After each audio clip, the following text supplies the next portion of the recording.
বজবজে ওয়াকফ সংশোধনী আইনের প্রতিবাদে মহামিছিল এবং প্রতিবাদ মহাসভা। অপ্রীতিকর ঘটনা এড়াতে পুলিশি ব্যবস্থা ছিল চোখে পড়ার মতো। ড্রোনের মাধ্যমে চালানো হয় নজরদারি। বজবজের বিল্লা মোড়ে ওয়াকফ সংশোধনী আইনের প্রতিবাদে একটি সভার আয়োজন করা হয়। এই প্রতিবাদ সভায় বজবজ 1 নম্বর এবং 2 নম্বর ব্লকের বিভিন্ন জায়গা থেকে মানুষজন মিছিল করে এসে এই প্রতিবাদ সভায় অংশগ্রহণ করে। ডোঙারিয়া থেকে একটি মিছিল, বজবজে চড়িয়াল থেকে একটি মিছিল এবং বিল্লাপুর থেকে একটি মিছিল আসে এদিনের প্রতিবাদ সভায়। কয়েক হাজার হাজার মানুষ এই প্রতিবাদ সভায় যোগদান করেন। সভায় যাতে কোনো অপ্রীতিকর ঘটনা না ঘটে সেই কারণেই পুলিশি ব্যবস্থা ছিল চোখে পড়ার মতো। ডায়মন্ড হারবার জেলা পুলিশের অতিরিক্ত পুলিশ সুপার জোনাল মিথুন কুমার দে নেতৃত্বে বিশাল পুলিশ বাহিনী মোতায়েন করা ছিল ঘটনাস্থলে। এর পাশাপাশি যে কোনো রকম অপ্রীতিকর ঘটনা এড়ানোর জন্য পুলিশের পক্ষ থেকে ড্রোনের মাধ্যমে নজরদারি চালানো হয়। বজবজ থেকে শেখ মনি রিপোর্ট, দুয়ারে সংবাদ। চ্যানেলটিতে নতুন হলে সাবস্ক্রাইব করুন।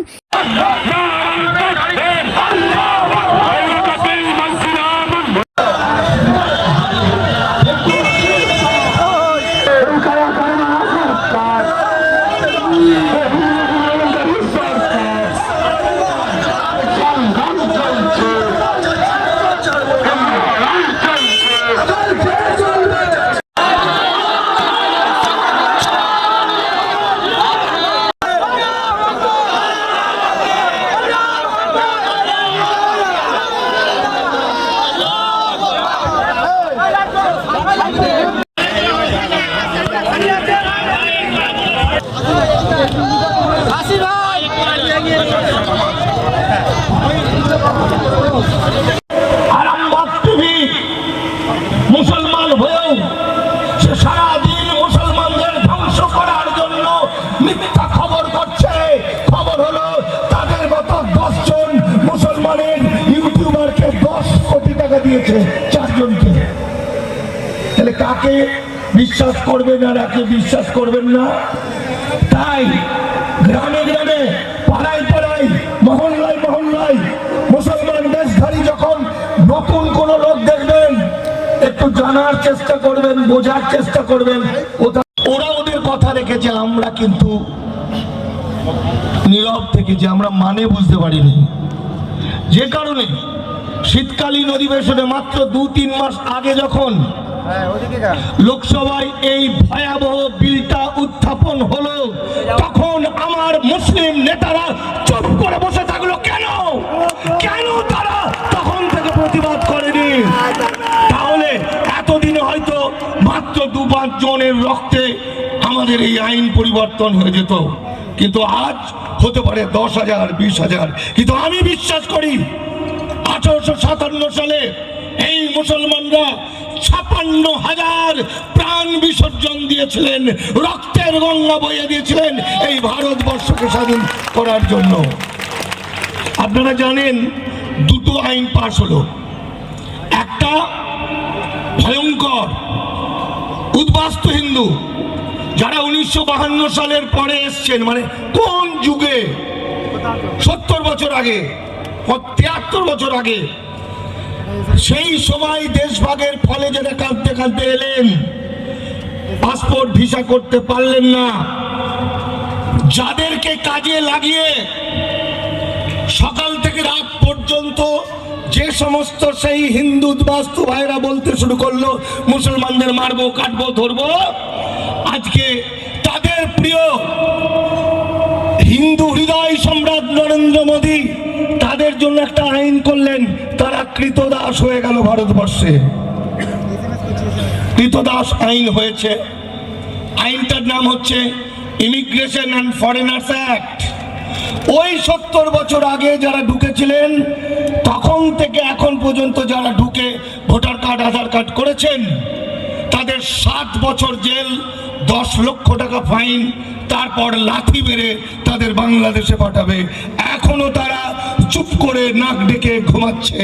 আর আপনারা, আমার ইসলামের সন্তানরা, বুক পেতে দিয়েছে ভারতবর্ষে তার সম্পদকে রক্ষা করার জন্য। এটাই ইসলামের শিক্ষা।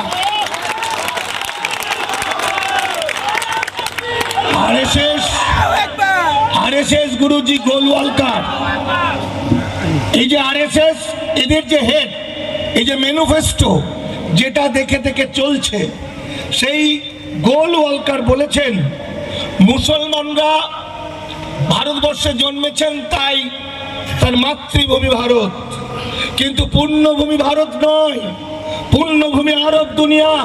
তাই মুসলমানরা যদি ধর্ম ত্যাগ না করে, মুসলমানরা যদি টুপি এবং দাড়ি এবং লুঙ্গি না ছাড়ে, তাহলে হিটলার যেভাবে 60 লক্ষ ইহুদিকে হত্যা করেছিল, সেই একইভাবে ভারতবর্ষের মুসলমানদের ওরা একটা একটা করে শেষ করে দেবে।